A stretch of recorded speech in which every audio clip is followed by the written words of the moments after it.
Hello everyone, this is Priyanka. आज मैं आपको चैप्टर को रीड करने का एक बहुत इफ़ेक्टिव तरीका बताऊंगी।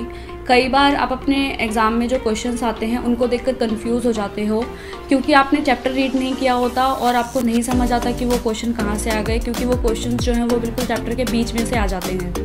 तो मैं आपको जो तरीके बताऊँगी वो आपको चैप्टर को कवर करने में बहुत ज़्यादा हेल्प करेगा और आप उस कॉन्सेप्ट को बहुत अच्छे से समझ पाएंगे। पहला तरीका ये कि चैप्टर को आप 3 टाइम्स पढ़ें। पहली रीडिंग में आप पूरे चैप्टर को थॉरोली पढ़ लें। जब आप पूरे चैप्टर को की रीडिंग लगाएंगे तो आपको कुछ ऐसे इंपॉर्टेंट लाइंस मिलेंगे जिसको आप पेंसिल से अंडरलाइन कर लें।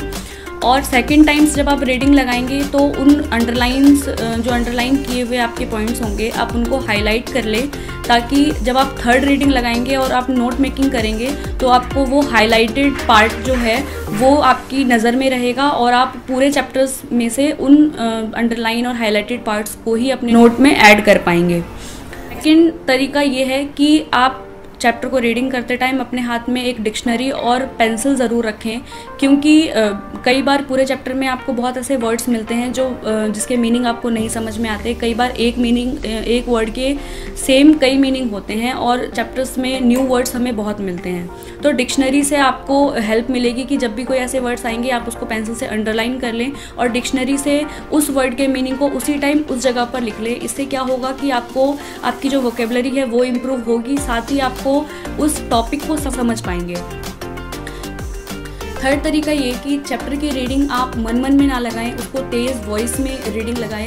इससे क्या होगा कि आपकी जो रीडिंग स्किल है वो भी अच्छी होगी, आपकी कम्युनिकेशन स्किल अच्छी होगी और आपकी जो प्रोनाउंसिएशन है आप उस पर भी वर्क कर पाएंगे। फोर्थ तरीका ये कि चैप्टर रीड करने के बाद जो उसके पीछे के क्वेश्चंस दिए रहते हैं उनको आप खुद से सॉल्व करने की कोशिश करें। इससे क्या होगा कि आपको ये समझ आएगा कि चैप्टर आपको कितना समझ आया है, टॉपिक आपके कितने क्लियर हैं, कॉन्सेप्ट आपको कितना समझ आया है। और उसमें कुछ एक्टिविटीज़ दी रहती है, आप उनको भी प्रैक्टिकली करें, जिससे कि आपको वो चैप्टर जो है वो बहुत अच्छे से समझ आ जाए। ये कुछ तरीके हैं, इनको फॉलो करके क्या रिज़ल्ट आता है, क्या आपको हेल्प मिलती है, वो आप मेरे साथ शेयर कर सकते हैं। If you appreciate my effort, please like, share and subscribe my channel.